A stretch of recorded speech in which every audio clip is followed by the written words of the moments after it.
We all feel good when we win something. We like being winners. I like winning. I like it a lot.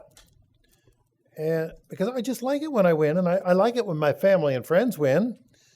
And it's like I'm living vicariously through my family and friends and church friends. So when they win, I feel really good about that. And I feel good for them. And then I feel good for myself because I'm associated with them because they're winners. And their joy rubs off on me when I associate with the winners. And I don't think I'm all alone when I'm unhappy with myself if I lose. I'm happy with myself when I fall short of my own expectations. And when I fall short of my own expectations or the expectations of others. Well, the title of this message is The Value of Failure. The value of failure, and really what I want to focus on is how we can use the experience of failure to become better Christians. Sometimes when we lose or fall short of expectations, we face trials because of the consequences. Perhaps it's a job that we applied for and didn't get. And then we really needed that job to stay afloat financially. Perhaps we feel snubbed by some social situation. Maybe somebody said something that we're uncomfortable with. Or perhaps we didn't get invited to an event, or maybe didn't find out about it until later. So allow me to modify an old saying. The higher our expectations, then the greater our disappointment when those expectations are not met. Then we face a set of challenges that we hadn't planned on. Over 40 years ago, I found a great house to rent. It was a small house, but it was perfect for me and my family. But it was a financially tight time for us at the time. But I always managed to pay the rent on time.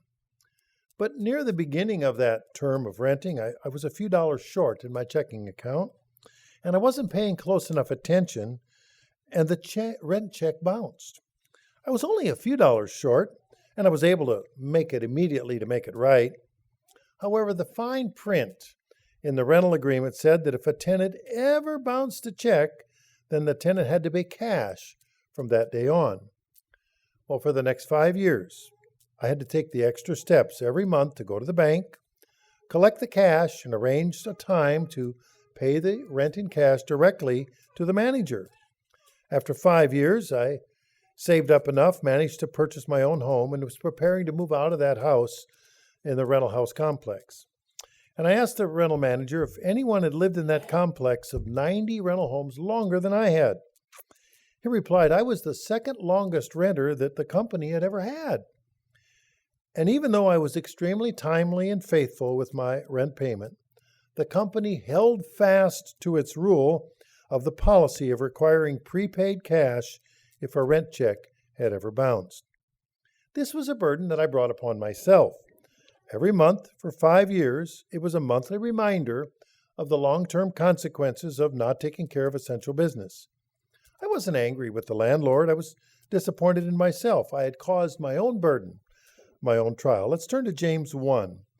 James, the chapter 1, starting in verse 2. In James 1, verse 2. My brethren, count it all joy when you fall into various trials, knowing that the testing of your faith produces patience. Verse 4, but let patience have its perfect work, that you may be perfect and complete, lacking nothing. Well, we don't always count it joy when we fall into various trials. I could have grumbled and complained every month after month, year after year, because that unthinking, unkind landlord was unforgiving. And didn't he see that I was so good and so faithful and paid so timely? But over the years, I gradually improved my financial situation. I was stable in my job, and I had faithfully and timely paid the monthly rent, and in cash for years. And just that one early indiscretion of not paying attention to my checking account balance cost me 60 months of extra time and hassle. For me, the lesson of paying the monthly rent in cash worked to my advantage in the long run. For over the next 5 years, I was able to demonstrate stability in housing and employment timeliness in much of what I did. I was better able to manage my finances. I was able to save money for a down payment for a house. And so in 5 years later, I was ready to purchase a house that my credit profile allowed me to qualify for the financing. And yes, what I learned was patience. If we do the right thing long enough, then patience will be rewarded. And sometimes, though, a trial comes through no fault of our own, and those trials seem like they will last forever. I remember how slowly time went when I was in the 6th grade. There was a large clock in the classroom wall, on the classroom wall. The clock's mechanism didn't operate very smoothly, and every 60 seconds, the minute hand on the clock would lurch forward by 1 minute. And then the clock's jerking motion would make a slight clicking sound. I would finish from time to time my assignment early, and then I would watch the clock, and it would stay in the same place for a very long time. And then when the minute was up, click, it would jump ahead a minute. Once in a while, it would catch, and it wouldn't click the first minute, and I would have to wait 2 minutes to watch it click for 2 minutes. It's been a while since I've been in 6th grade, but the memory was burned into my mind. Well, as teachers can tell you, when students don't have something to do, the students tend to get into trouble, and they're tempted to do something that they shouldn't do. And a flock of students with time on their hands is inviting trouble. Is it any different for adults? Let's turn now, also in James 1, we're right there, turn to verses 12 through 15. In James 1, verses 12 through 15. Blessed is the man who endures temptation, for when he has been approved, he will receive the crown of life which the Lord has promised to those who love him. Let no one say when he's tempted, I'm tempted of God, for God cannot be tempted by evil, nor does he himself tempt anyone. But each one is tempted when he is drawn away by his own desires and enticed. Then when the desire has conceived, it gives birth to sin, and sin, when it is full grown, brings forth death. So people succumb to their own temptations. They set themselves up from time to time for failure, or perhaps a lack of closeness to God. They are prey to the temptations or traps led by Satan. And we read that in James 4 and verse 7. And we've gone over that, I'm sure, from time to time in the past. James 4:7. Therefore, submit to God, resist the devil, and he will flee from you.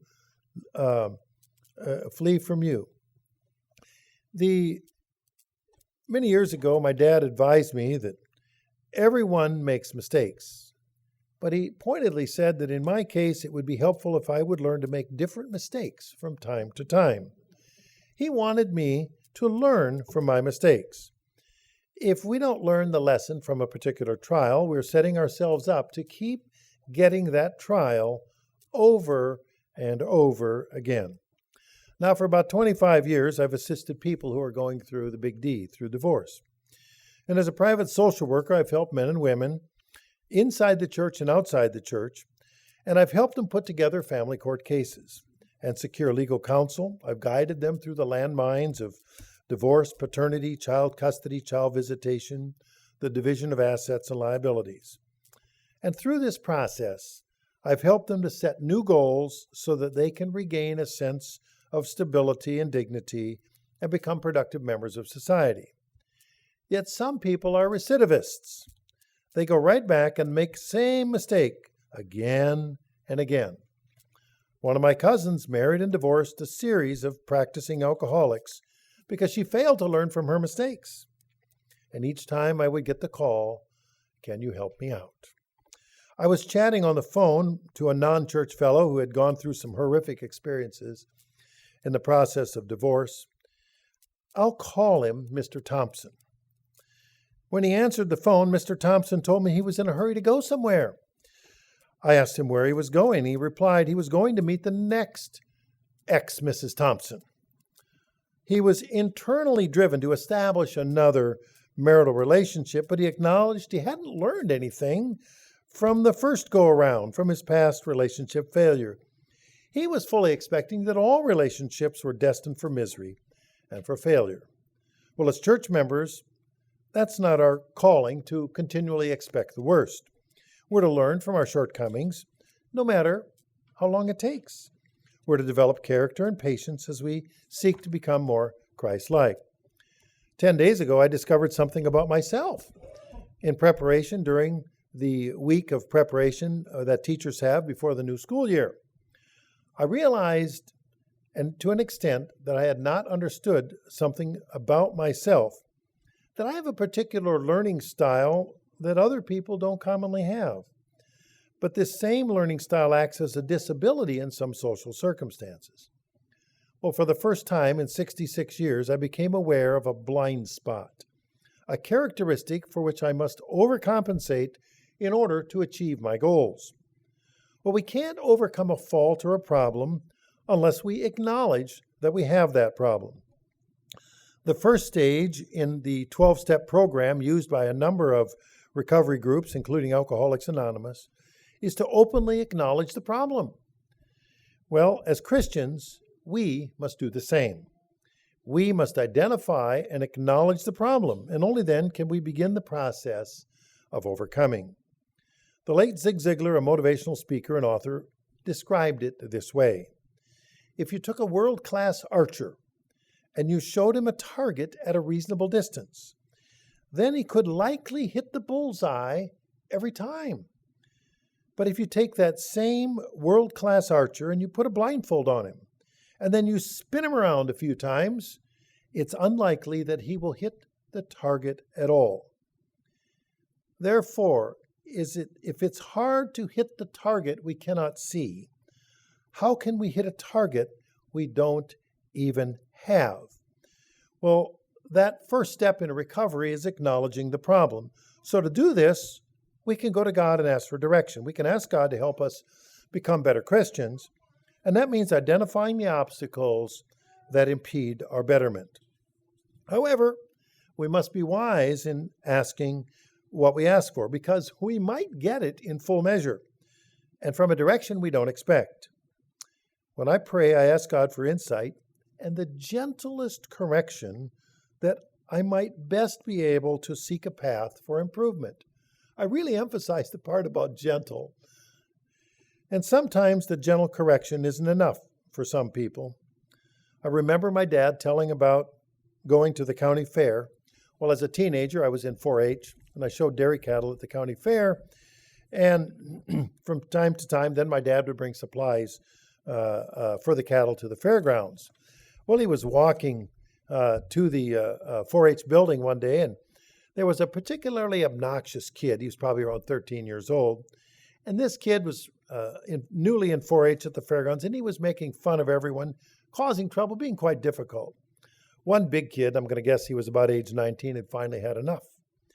And the big kid took this smaller, obnoxious boy, and he took him over to the water trough outside the horse barn. And the big kid grabbed the smaller one by the neck, and he stuck his head under the water in the water trough. And the younger kid was just thrashing about, head fully underwater, and clearly the smaller kid could not breathe with his head under the water. My dad said he watched the scenario for a minute thinking that the big kid would let up. But the big kid didn't seem to be letting up. And after a while, my dad got a little nervous. Maybe, in fact, he really was going to drown the little one. Not that he didn't deserve it, as everyone thought, but finally my dad got worried to the point he's told the big kid, hey, you better let him up a little bit. Well, reluctantly, the big kid let the little kid up ahead, pulled his head up out of the water.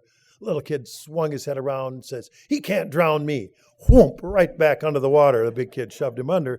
He hadn't learned his lesson very well about getting along with others. He was a slow learner. His life would go on to demonstrate that he didn't understand the limits put on by other people in society. 20 years later, he was charged, this younger obnoxious kid, with killing someone in a bar fight. Ultimately, society taught a lesson that the young man was unwilling to learn many years later. Repeated failures taught him nothing.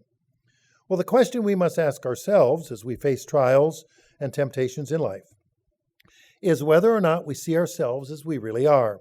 Do we have the strength to withstand the temptations that plague us and bring our trials upon ourselves?